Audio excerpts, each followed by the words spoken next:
Qué gusto saludarte, de veras, qué gusto saludarte, Nidia Iglesias, directora de análisis político de Citibanamex. ¿Cómo estás, Nidia? ¿Qué tal, David? Buenas noches. Encantada de estar en tu programa. Oye, hoy su hoja de hoy, su texto de hoy es verdaderamente bueno. Ahora platícale todo al auditorio por qué. Híjole, bueno, es una manera de referirnos en realidad a un tema de lo más preocupante y complejo. Yo hablo de la calidad del análisis que hicieron, ¿eh? Porque yo dije, eso es buenísimo, tengo que platicar con ellos. Se lo agradecemos muchísimo. Oye, pues mira, estamos conversando con nuestros clientes y con la sociedad el día de hoy en la nota especial que publicamos en nuestro reporte económico diario sobre lo que está sucediendo al más alto nivel entre los poderes del Estado mexicano, que es un conflicto que ya toca de manera muy muy robusta la categoría de una crisis constitucional. ¿A qué me refiero? La reforma judicial que fue autorizada por la mayoría encabezada por Morena hace algunas semanas, todavía con Andrés Manuel López Obrador al frente del Poder Ejecutivo, es una reforma que modifica en esencia la naturaleza, las facultades y la calidad de uno de los tres poderes del Estado mexicano, me refiero al Poder Judicial, porque se trata de una reforma que tiene una envergadura tal, ha sido impugnada, controvertida por varios actores ante la Suprema Corte de Justicia, y la Corte, que está involucrada en la reforma misma, porque la reforma, como todo el mundo sabemos, pretende también desarticular a la Corte como la conocemos en este momento y someterla, al igual que al resto de todas las personas juzgadoras del país, a un proceso de elección popular para volverse a configurar un poder judicial. Bueno, la Corte se vio con esta serie de impugnaciones enfrentada a un dilema que vale la pena reconocerlo. Es un dilema muy complejo.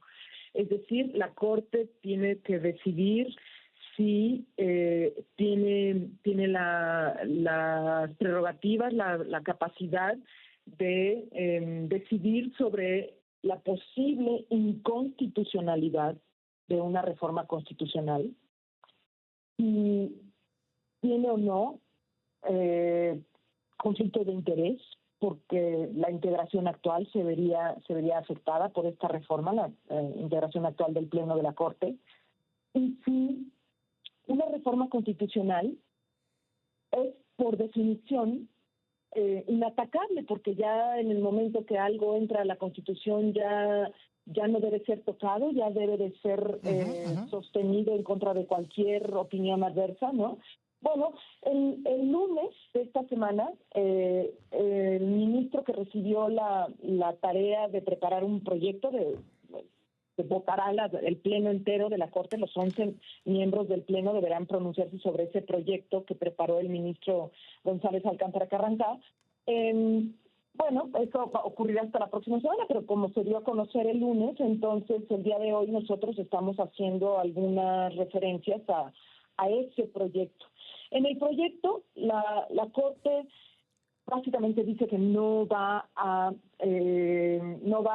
desestimar, no va a desechar por inconstitucional ninguno de los vicios que fueron alegados por quienes promovieron esas impugnaciones, ninguno de los vicios en términos del proceso o del procedimiento con el que fue autorizada esta reforma judicial, pero sí propone que sean desechados algunos de los elementos de fondo de la reforma.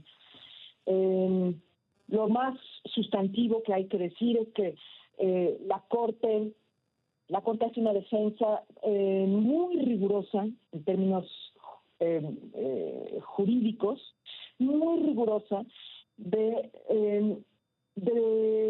argumento según el cual un Congreso como el que tenemos ahorita debe ser considerado un órgano con la capacidad de reformar la Constitución, pero no de modificar, de sustraer, de combatir los principios fundacionales del pacto social que está configurado en una Constitución. En el caso de México, ese pacto social incluye la voluntad del pueblo mexicano de constituirse en una república.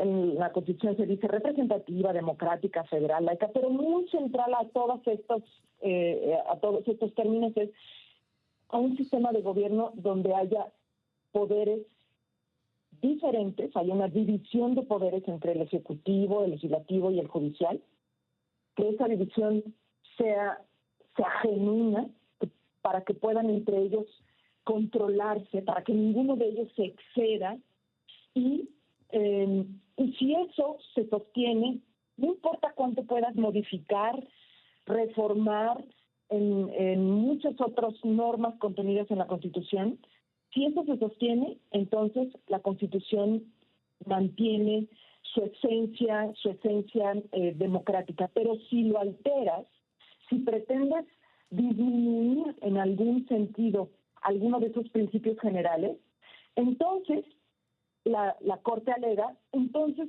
es posible que esos cambios sean inconstitucionales, por más que los hayan convertido en un nuevo artículo de la Constitución. Lidia, me tengo que ir un corte. ¿Te parece bien si volvemos para que cierres tu idea? Claro que sí, David. Perdón, Nidia Iglesias, directora de análisis político de Citibanamex. Te corté cuando estabas llegando como a la parte de ¿por qué es tan grave? Sí, no te preocupes, al contrario. Déjame resumírtelo así. La Corte está combatiendo, con esta propuesta que hace el ministro González, estaría combatiendo la recién autorizada por la Cuarta Transformación. Está diciendo, vamos a ir adelante y no les vamos a detener el relevo de la Suprema Corte de Justicia, pero al resto de todo el cuerpo de personas juzgadoras en el país, los miles de jueces y magistrados que componen el sistema judicial, no los pueden elegir por voto popular. Debe mantenerse un sistema de exámenes meritocráticos. Si eso lo apoyan la próxima semana un mínimo de 8 de los 11 ministros, entonces vamos a tener un tremendo enfrentamiento, una escalada de la confrontación entre, por un lado, la Corte defendiendo esta sentencia, y por el otro, la presidenta y el Congreso, las dos cámaras del Congreso, que están por defender, como ya lo vemos en estas últimas horas, por defender a toda costa, incluso con cambios aceleradísimos de último minuto a la Constitución, cambios adicionales, están por defender esta reforma que les permitiría tener una elección extraordinaria en el 2025 y una más en el 2027, para con ellas, esas dos elecciones, cambiar a todos los jueces que existen en el país. ¿Cómo perciben ustedes que lo va a tomar el sector financiero? ¿Cómo se va a tomar en materia económica? Bueno, yo creo que en estos últimos meses hemos ya visto que los mercados no anticipaban en primera instancia que el nuevo gobierno fuera a tener mayorías calificadas que le permitieran cambiar la Constitución, y cuando eso se dio y cuando en los días que siguieron a la elección de junio escucharon tanto del gobierno de López Obrador como después ratificado por en ese momento presidenta electa Claudia Sheinbaum, que querían avanzar con esta reforma judicial, los mercados mostraron nerviosismo,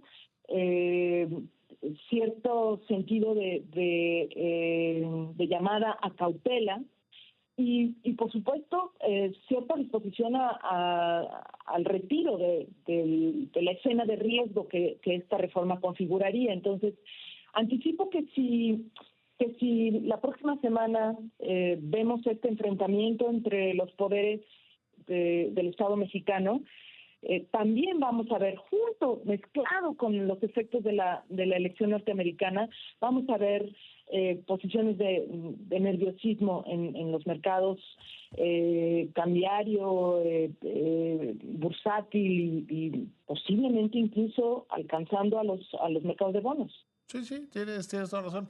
Nidia, te agradezco muchísimo que me hayas tomado la llamada. Gracias a ti, David. Buenas noches para tu auditorio. Que te vaya muy bien, Nidia.